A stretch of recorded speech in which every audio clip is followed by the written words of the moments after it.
Hello, it's Molly Reamer with 30 Days of Goddess in Bridget's Grove with a quick flip through video of my January daily practice prayer book and also the January guidebook. I make these guidebooks each month for our Goddess Magic community patrons, and then we have weekly community practices live that involve these guidebooks. We also do have a monthly sacred circle, simple and sacred, that is open to anyone who's on the 30 Days of Goddess mailing list, which can be easily joined by going to 30daysofgoddess.com. So our theme for January is begin.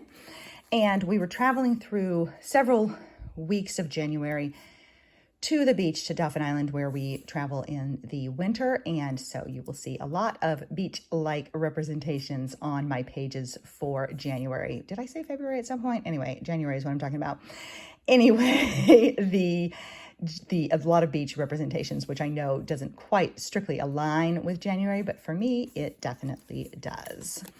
And so I have my pockets in the front with my snapshot cards. I'm just going to flip through this mainly rather than explaining all the elements, but I still keep my vow of faithfulness from Woman Spirit Reclamations class. They're actually offering a new class in that coming up soon, so make sure to check that out, jointhereclamation.com.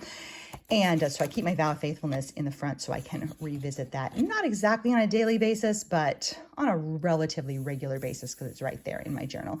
And a reminder, I'm in devotion to my own life. I find this a really, really, really powerful reminder and reaffirmation, and really a philosophy, a practice, a process, etc. So very important to keep coming back to being in devotion to our own lives. Really, that's kind of how we live, right? It's in devotion to our own lives.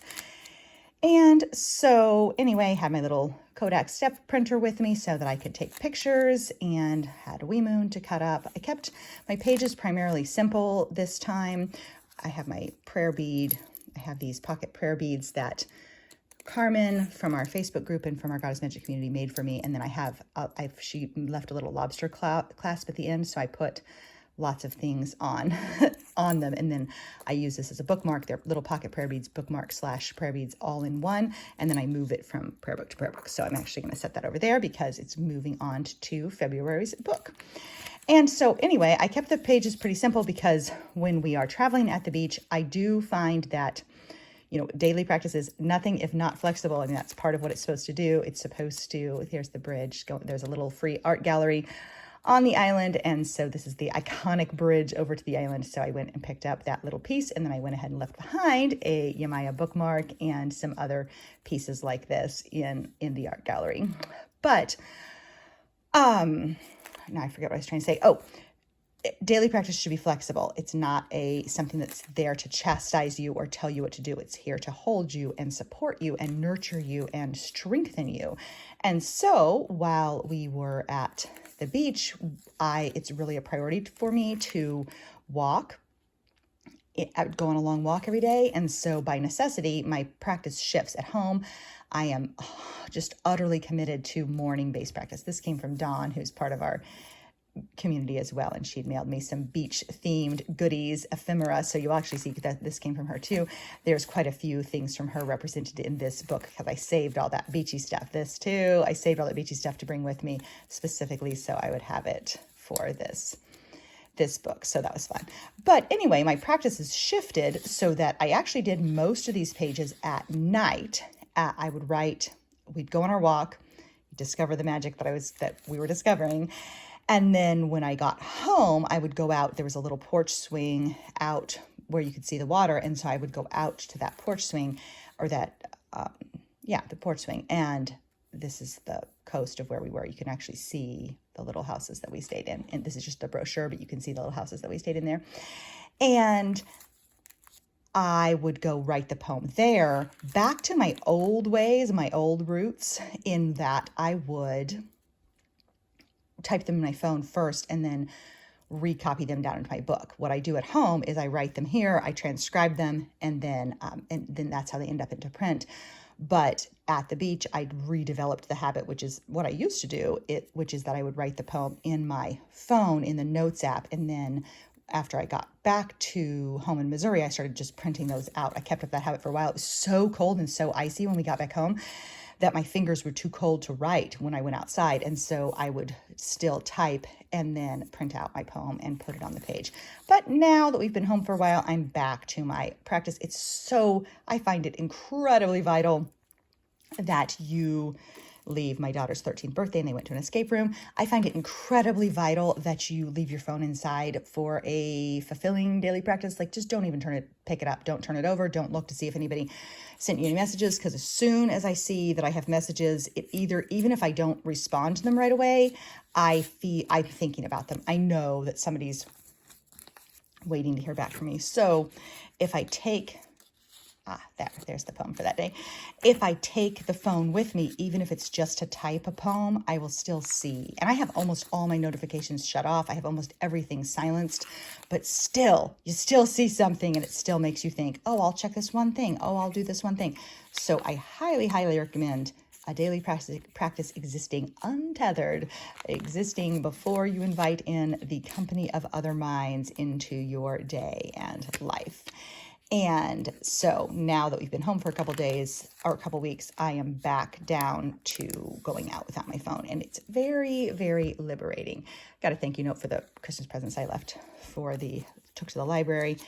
And that was cute. They all signed it, and they did not have to do that. I don't want to make more work for them by having brought them Christmas presents and then make them have to write me a thank you note. And I think somebody hand did this too. So anyway, that's in there. And almost done. That was part of an envelope, and so I cut it off and then it made like a little pocket, which is kind of fun.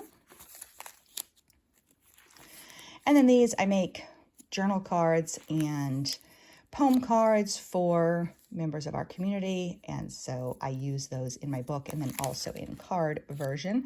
Here's my January full moon card. That is from Love and Light School, Ashley Levy. And as we were preparing for February, the month of Bridget, I went ahead and put one of little prayer excerpt for her in there from our prayer book, which is still available for you in the Goddess Guidance Club free resources for Bridget for February. So anyway, feel free. I still have stuff in my pocket here that I need to unpack. This is where I keep the runes for the day and my extra little notes, but feel free to go to 30daysofgoddess.com. And if you go to the 30daysofgoddess.com/101 page, this is from Kimberly Rodriguez, you will find a printable prayer book, printable card sets, pretty much everything that you need to get started for a simple and sacred and nourishing daily practice. So I'm just going to keep going. I know it's a little much, but rather than make two separate videos, I'm going to keep going with our January guidebook with just a brief flip through here. Oops, got something. The covers from Staples are kind of static clingy, so they get stuff stuck on them, but I'm happy with my sticker here. Mine is a faith of roses and thunder, and I like the effect there. And so this one too still has some stuff that I'm going to transfer over. I was in the process of coloring this coloring card. I have my journal cards, some of the last week's journal cards still in here, and those will get added to my ongoing inspiration oracle deck that I mentioned in a recent past video. I'm working with Pandora this year in general, so I have her cards going to move from place to place, journal to journal with me. So I have her packet in here. Actually, I'm going to set that over there because she's moving on into my next book. I had a simple and sacred mandala for the themes for the year. This is from Amanda Fall of the Phoenix Soul. This is from We Moon, a really great image for honoring Yemaya for this practice. Found that rose petal on a walk and stuck it in there. And then I didn't necessarily color everything in here. These books, I'm really happy with these guidebooks. They were originally just based on somebody's question. I do the monthly video that's about 20 minutes long for 30 Days of Goddess. And somebody said, I really wish I had a copy of that poem you read during 30 Days of Goddess. And I thought, well, I usually make myself about 20 pages of notes for those videos of potential readings, etc. What if I just turned that pile of notes into a guidebook? And I did, and then I started to add some things like practice suggestions and things like that. And so it's one of those things that was just somebody's simple little comment that really was just asking for a Word document with a poem on it has suddenly turned into publishing a new book every month, which I'm kind of like that. I have a tendency to overdo a little bit, but I am finding these really personally rewarding and nourishing. Oops, I have a sticky. I'm finding these really personally rewarding and nourishing and supportive of me too. And so one of the things I've learned from years and years of priestessing and facilitating groups and teaching and leading things is that you have to create things that you want. If you're only creating things because you think other people will want them, that will keep you going for a while, but it isn't nearly as fulfilling as creating things that you want to and then sharing them with others. So if I had one piece of creative advice to offer anybody who wants to make a living as a creative person or who wants to offer what they're creating is, don't ask yourself, what do other people want and what are other people going to pay me for? Ask yourself, what do I want to make and share? What do I want to make and use? What do I love? What do I love and want to do? And then offer it to other people. So these were from Dawn as well, who I mentioned earlier. I just loved this one with the shell attached. That's so cool. And then this was a beautiful little painting that came from Samantha Gadsden in the UK, and she sent that to me, and I didn't use it. There was a couple times I didn't use it, and I thought, you know what, I'm going to put it in my book and let it be here, keeping me company. That's a little bit of a secret, and not a very good, well-kept secret. And then there we are at the end of the guidebook already. Still have some brochures and things I was going to cut up that I haven't done. And so I'll probably just actually leave these in here. Just leave the brochures in here like they are. I'll go ahead and move those extra cards over into my next book. So anyway, thank you for watching, and make sure to go to 30daysofgoddess.com for February's materials. And just a reminder that you can start any week of any month at any time. This is not a formula, it's an invitation. So thanks so much for being here. Keep living your magic. Bye-bye.